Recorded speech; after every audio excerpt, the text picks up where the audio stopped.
Over the last few days, I've had the pleasure of facilitating and running a leadership conference and retreat up in the Sunshine Coast here in Australia with 10 awesome business leaders and business entrepreneurs. And over the weekend, we were challenged with an exercise in stepping out of our comfort zones, of challenging our own personal fears and equally exploring the fear that we have in ourselves and also for each other. Now, as much as I had planned this session, what I hadn't quite realized was what this activity looked like. Now, this activity was essentially climbing a 20-meter pole, or at least that's what we decided the height was. You were roped up with 3 of your teammates holding you, and your challenge was to climb up a ladder and then shimmy up to the top of this high pole and then stand on the equivalent of a diameter of like a telegraph pole, literally with nothing between you but a rope and the ground. You then had to take a big deep breath and jump and hit a blue ball and get shimmied and lowered to the ground.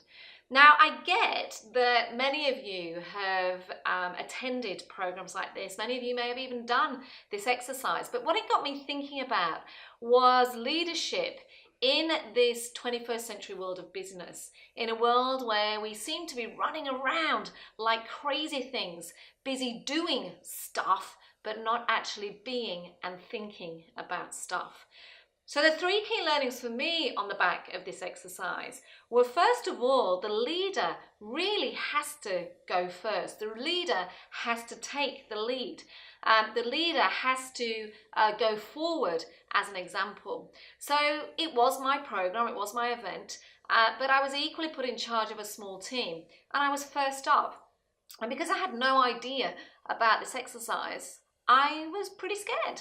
My legs were wobbling and lots of deep yoga breathing all the way up.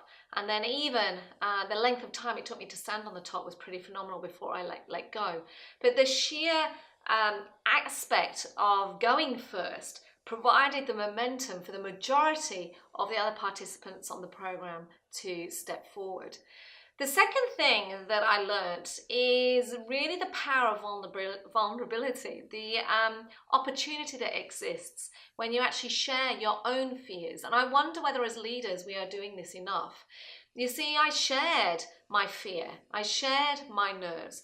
What was interesting was there was a difference in fear between getting that foot onto the top, the confidence in yourself to step up and then step up with the second foot and stand just with the rope between you. The difference between doing that and then being brave enough to jump off that pole was phenomenal. For me, it was as hard to get to the top as it was to jump off. An interesting exercise in terms of self-belief, in terms of what you are capable of if you push yourself further, and equally an interesting exercise in trusting others and trusting those around you. But unless we share our own fears, unless we share our own vulnerabilities as leaders, how on earth are we creating the space or the opportunity for others to equally share their fears, the things that they're worried about, the stuff that they're concerned about? So the second lesson for me was a lesson in vulnerability and sharing feelings. The third lesson was very much around what happens after you have taken the lead. And I think this is about creating the space to allow others to follow. It's about supporting the ones that are coming behind you in terms of getting the job done, in terms of facing their fears, in terms of seeing it from start to end, in terms of understanding that their approach to solving the problem doesn't necessarily have to be the same as yours, but simply by stepping up and doing it and knowing that they are supported by you, that's incredibly powerful. So this week, as leaders, I think it's worth thinking about these things. Think about, first of all, is there an opportunity this week where you can take the lead, where you can go first, where you can set the example? Is there an opportunity this week, or get curious this week, about are you openly sharing your own fears about what's going on right now, either in your role, in your business, in the industry landscape? Are you openly sharing that and sharing those concerns and inviting others to be on this journey with you? And third, are you supporting those around you really? Are you asking how they are? Are you actually exploring and giving them the space to share their inner fears, the things that they're worried about? Or are you just simply checking off that to-do list, working through that project plan, doing whatever you need to do between now and the end of the week to make sure that you get your job done? For me, this is one of my passions. I'm passionate about connected leadership.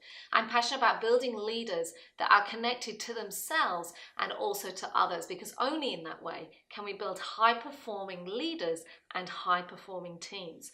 I work with many organizations running full-day workshops or programs where it really is about how do we build high-performing teams that connect better, that collaborate better, that innovate and that think to find the solutions that are needed not only for today but also for tomorrow. If you're interested in finding out more, then just drop me a line and let's have a chat.